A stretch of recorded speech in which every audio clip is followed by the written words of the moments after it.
8 mice were placed inside a perfect world. 4 males, 4 females. They had unlimited food and unlimited water. There were no diseases or predators, absolutely no threats of any kind. 5 years later, every single one of them was dead, and not a single death was caused by anything of that could have diagnosed. This is Universe 25, the most disturbing experiment ever run on a society. In 1968, an American scientist named John Calhoun built something he called a paradise for mice. Soft nesting material in every corner, the temperature held perfectly stable, the cages cleaned by hand on a schedule. They were the healthiest specimens from the breeding colony of the Braswell Institutes of Health. Calhoun was an ethologist. He had spent his entire career obsessed with one specific question: what happens to a society when nothing is hard anymore? He had been chasing the answer for 2 decades by the time he reached this experiment. He had built earlier versions in a quarter-acre forest in Maryland, in barn enclosures, and in laboratory rooms, 24 of them, one after another, each one a slightly different paradise for rats or mice with no scarcity,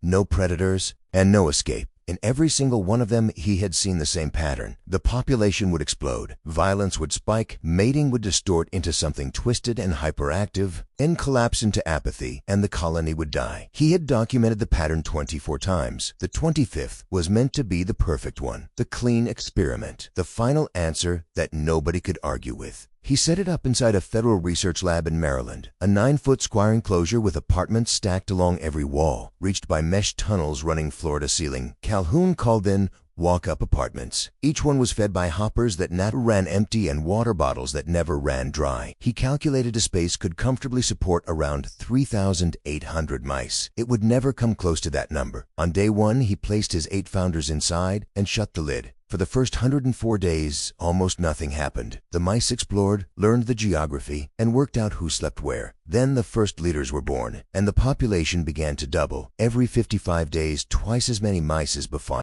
By day 315, more than 600 animals were living inside. They climbed over each other on the ramps, slept in piles, and jostled for nesting space at the tops of the apartments. This is the moment everything began to come apart. In a normal mouse colony, when the population grows past what the territory can absorb, the surplus mice leave. They emigrate. They find new ground somewhere else. Inside Universe 25, there was no new ground. The young males with nowhere to go and no role to fill began drifting into the center of the enclosure. They formed listless pools of bodies. Calhoun would stand above the pen for hours, watching them do nothing. They had no fights to win, no females to court, nothing to defend. They were healthy, well-fed, and they had absolutely nothing to do. When one of them was attacked by another mouse, he would not fight back. He would lie there and absorb the damage, then stand up, walk a few feet, and lie down again. But not every male went quiet. A second group formed at the same time, on the opposite end of the spectrum. They were frantic and indiscriminate. They moved through the enclosure faster than any other mice. They forced themselves into nests other males were trying to defend. They skipped the courtship rituals every other mouse still followed.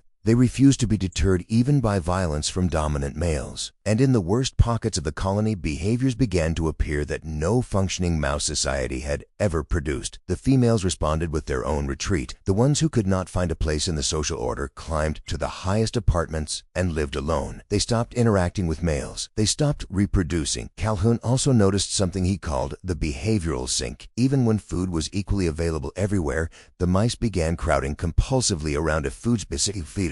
They would not eat alone. The presence of other mice had become so wired into their feeding instinct that an empty feeder, no matter how full, was useless to them. The crowding got worse and worse around a handful of stations while the rest of the enclosure sat almost untouched. Then the mothers who were still trying to raise pups began to fail in a much darker way. Defending a nest in that environment took a constant work. Males who had originally claimed territory grew exhausted from patrolling and stopped protecting their families. The mothers had to defend the nest themselves while still nursing. They turned on their own young. They abandoned them in scattered places around the enclosure. Some forgot which pups belonged to them at all. Others stopped recognizing them as theirs entirely. And in the worst stretches, mothers began eating their own offspring. In some sections of the colony, fewer than 1 in 20 newborn mice survived to winning. Calhoun would write later that, by this point, the social fabric of the colony was effectively dead. The bodies were still alive. The structure that held them together as a species was not. The pups that did survive were raised by mothers who barely cared whether they lived. They had no model of what a functioning life inside this place looked like. And when they grew up, they behaved like nothing Calhoun had ever seen. The males of this generation never fought. They never tried to mate. They never engaged in any social activity at all. They ate, they slept, and they groomed themselves obsessively. Their fur stayed perfect because they never got into a single fight. They moved through the colony as if no other mouse existed in it. Calhoun named them the beautiful ones. They looked, externally, like the healthiest mice in the entire colony. They were also, functionally, then.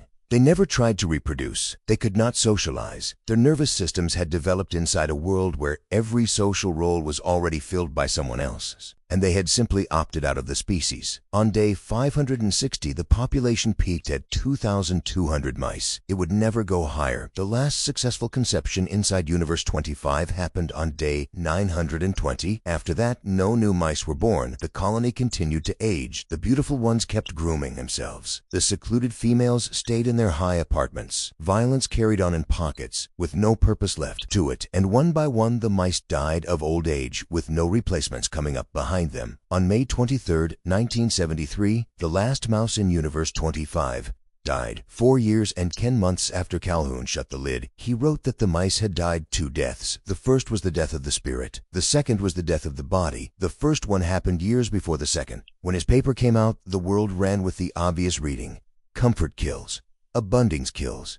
A life with no struggle is a life that destroys itself. The image of the beautiful ones, perfect-looking and quietly extinct, became one of the most cited metaphors of the late 20th century. Urbanists pointed to it. Religious leaders, politicians on every side of every issue. Anyone who wanted to warn about the decay of modern life found something in those mice they could use. But that reading was not what Calhoun actually said. His real conclusion was sitting there in the paper, in his own words. For an as conclusion was sitting there, he wrote, a similar collapse was not just possible. It was logical. If the number of individuals capable of filling meaningful roles greatly exceeds the number of roles available, only violence and disruption can follow. The killer wasn't comfort. It was the disappearance of meaningful roles. When the population grew faster than the supply of meaningful roles the colony could offer, the mice with no place stopped functioning. The fighters had no one to fight. The mothers were defending nests that no one helped them keep. The young grew up with nothing they were expected to inherit. The structure that gave each individual mouse a reason to participate in the species evaporated. The food never ran out. The water never ran out. What ran out was something nobody had thought to put in the paradise to begin with. Comfort didn't kill them. It just removed the friction that made being alive feel like something. And here is the part almost nobody quotes. Calhoun himself was not a doomer. He spent the rest of his career not predicting the collapse, but trying to prevent it. He kept building new universes. He kept changing the variables. He was looking for the single thing he could put back into a paradise that would let it keep working. He believed it could be done. He believed humans could choose differently than the mice did. He wrote that as physical space contracts, the only way forward is to extend ourselves into conceptual space, into ideas, into networks, into the work of building roles that did not exist before. He called it ideational generativity, a long phrase for a simple idea. The way out is to keep making new reasons to be here. But the experiment is still sitting there in the data. A perfectly designed paradise, 8 mice, 5 years, a complete extinction, and a cause of death no toxicology report would ever be able to name. The mice didn't have a choice.